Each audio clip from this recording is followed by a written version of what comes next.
Mesmo que não pareça devido ao seu pouco tempo de tela dentro da obra, Kaigaku é um personagem bem importante em Demon Slayer e aposto que você nem percebeu que ele não estava presente apenas no passado de Zenitsu. Mas isso é apenas um lado da sua história. Hoje, nesse vídeo, você vai conhecer tudo sobre o Kaigaku e qual é a sua real influência dentro da história de Demon Slayer. E aí? Eu sou o Vinícius e sejam bem-vindos à Casa dos Otakus. Kaigaku para muitos é apenas um dos discípulos do antigo Hashira do Trovão Jigoro Kojima ao lado de Zenitsu, mas a sua história não se resume apenas a isso. Hoje irei te contar a história completa de Kaigaku desde o seu primeiro contato com os Onis até o momento da sua morte. Então comenta aí a hashtag Trovão e deixa nos comentários qual sua opinião sobre o Kaigaku antes de descobrir tudo que eu vou te contar agora nesse vídeo.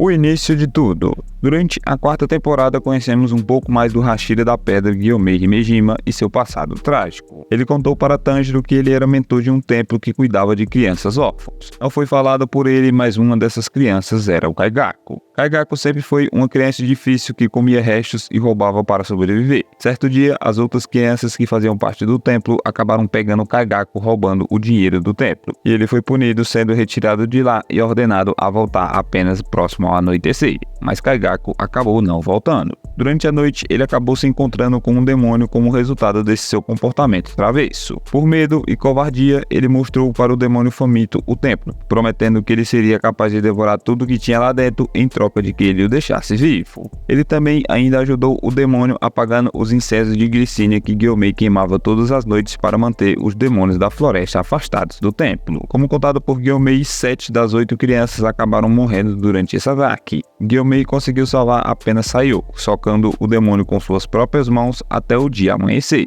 Infelizmente, Sayoko acabou não conseguindo contar que um demônio matou as outras crianças por conta do medo de ter passado aquilo, falando a frase que aquele homem é um monstro, que acabou sendo mal interpretada e como o demônio já havia se desintegrado com a luz do sol, o único homem entre os cadáveres foi Gyomei, fazendo com que Gyomei fosse acusado de assassinar as outras crianças, sendo preso sob a pena de morte através da execução. Mas, felizmente para ele, o mestre Buyashiki, que ainda era jovem naquela época, acabou salvando da sua sentença de morte e tornou ele assim um caçador.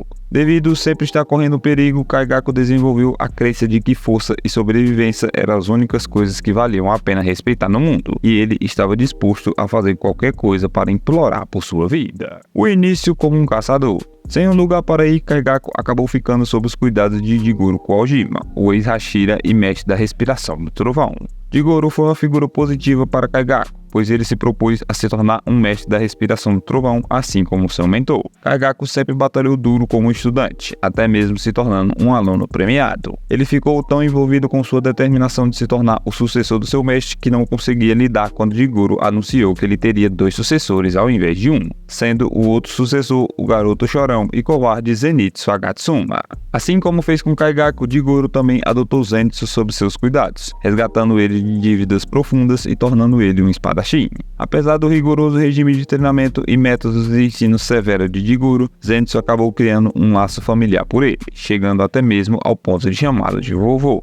Esse amor acabou sendo recíproco, pois Jigoro passou também a amar Zenitsu. Isso acabou fazendo Zenitsu entender que Jigoro via seu potencial mesmo quando nem ele mesmo conseguia ver. Através de todo o seu choro e sofrimento com o treinamento, Jigoro não desistiu dele e queria que ele nunca desistisse também de si mesmo. Zenitsu e Kaigaku têm um breve momento de interação em uma cena de flashback durante a primeira temporada, quando Zenitsu estava enfrentando um dos membros da família Aranha. Nesse flashback é mostrado que Kaigaku estava zangado com Zenitsu porque ele sentia que ele estava desperdiçando o tempo de Jigoro constantemente chorando e querendo desistir do treinamento. Ele também achou errado o fato de Zenitsu estar chamando sempre ele de vovô, pois isso era muito familiar. Com isso, Kaigaku obviamente criou uma profunda antipatia por Zenitsu, o que piorou ainda mais com a decisão de Jigoro de ter os dois como seus sucessores. Como seu aluno estrela, Kaigaku tinha a impressão de que ele seria o único sucessor de Jigoro. No entanto, ele decidiu que tanto Kaigaku e Zenitsu iriam sucedê-lo. Isso acabou criando uma fúria muito grande dentro de Kaigaku, pois ele não queria estar alinhado com alguém tão covarde quanto Zenitsu era naquele momento.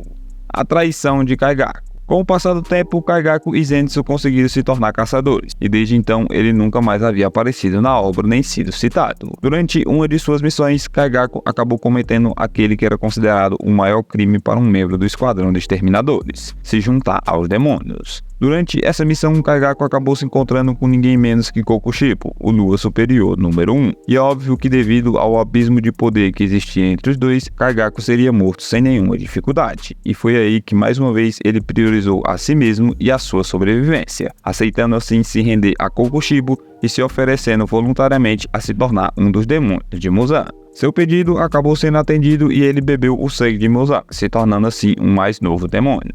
De forma bem rápida, Kaigaku consumiu um grande número de humanos e acabou chegando ao posto de Lua Superior 6, substituindo Daki e Gyotaro. Infelizmente, essa notícia acabou correndo rápido e chegou até os ouvidos de Jigoro e depois até Zenitsu. Horrorizado com o destino de um dos seus alunos, Jigoro não conseguiu lidar com tamanha decepção.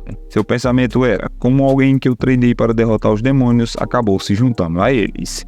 Com isso, incapaz de suportar a vergonha e a desgraça da decisão de Kaigaku, Jigoro acabou cometendo o seppuku. Normalmente, para a prática do seppuku daquela época, outro espadachim deveria estar lá durante o ato para decapitá-lo após ele cortar sua barriga, para garantir assim que ele tivesse uma morte rápida sem muitas dores. No entanto, Jigoro escolheu morrer sozinho, pois ele não queria uma audiência para sua decisão, nem alguém para explicar a razão pela qual ele estava fazendo aquilo. E no fim, a lâmina estava na mão de Jigoro, mas na verdade quem o havia matado era Kaigaku, de tamanho desprezo. No final da quarta temporada, vimos Zenitsu receber uma carta misteriosa que não foi mostrada seu conteúdo, mas que fez Zenitsu mudar totalmente sua personalidade. Para quem acompanha apenas o anime, nessa carta continha detalhadamente tudo o que foi contado nesse vídeo. O fato de Kaigaku ter se tornado um demônio e ter alcançado a posição de um Lua superior, e também o de seu mestre ter cometido seppuku por conta disso. E como dito pelo próprio Zenitsu, após ler essa carta, havia chegado a hora de fazer a coisa certa. Durante o último episódio da quarta temporada, é mostrado todos os membros do esquadrão de caçadores caindo dentro do Castelo Infinito juntamente do Muzan. Como de costume, esperávamos ver Zenitsu ou extremamente assustado e chorando como ele sempre fez, ou então no seu estado de batalha que é inconsciente. Mas para a surpresa de todos e uma novidade feita pela Ufotable, vemos Zenitsu totalmente acordado, pronto para o combate, com um semblante extremamente sério e uma postura de batalha sem nenhuma brecha, fazendo desse momento um dos melhores de toda a temporada. O futuro de Kaigaku. Agora, continuando apenas o que acontece no mangá, já dentro do Castelo Infinito, Zenitsu acaba rastreando Kaigaku e manda ele dar as caras. Kaigaku descarta o modo de comando de Zenitsu, dizendo que aquele não era modo de se falar com um superior, mas Zenitsu diz que como agora ele é um demônio, ele não deve mais tratar com respeito. Kaigaku, como sempre, zomba de Zenitsu perguntando se ele ainda era capaz de usar apenas a primeira forma da respiração do trovão, mas fica surpreso quando Zenitsu insulta o seu lugar como o mais fraco entre os Luas superiores. Zenitsu então fala da sua raiva sobre a morte agonizante de Jigoro, pois ele havia cometido seppuku por conta da sua transformação, mas ninguém estava lá presente para terminar a tarefa, deixando ele lá morrer agonizando sozinho. Kaigaku apenas ri na cara dele e afirma que ele só valorizou quem ele é, acreditando que Jigoro nunca viu seu valor por tentar colocá-lo na mesma posição de alguém como Zenitsu. Zenitsu então revida suas falas dizendo que se ele fosse tão patético quanto ele o fez ser, então Kaigaku também seria, já que Jigoro o considerava como iguais. Irritado com isso, Kaigaku acaba atacando o Zenitsu com sua respiração do trovão, e assim se inicia sua batalha.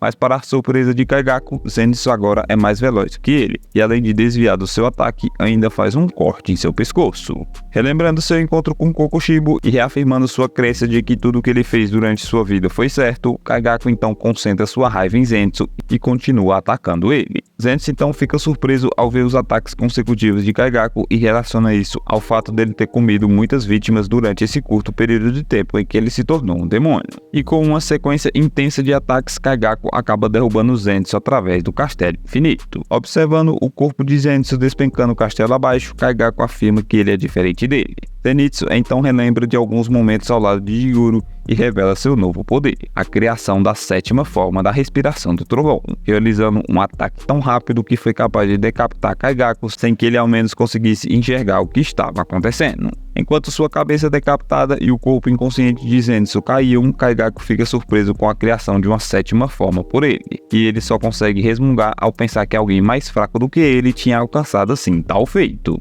Enquanto ele queima em cinzas, Kaigaku se recusa a aceitar que perdeu para Zenitsu, falando para si mesmo que com Zenitsu não tendo mais nenhuma força restante, ele também morrerá nesse processo. Yoshiro então dá as caras e diz que alguém que nunca dá algo, nunca poderá receber algo de volta, e que querer é o mesmo que nada quando não se pode fazer sozinho. Após as suas falas, então Yoshiro pega Zenitsu e deixa lá Kaigaku se desintegrando enquanto cai pelo castelo infinito, chegando assim ao fim da sua história.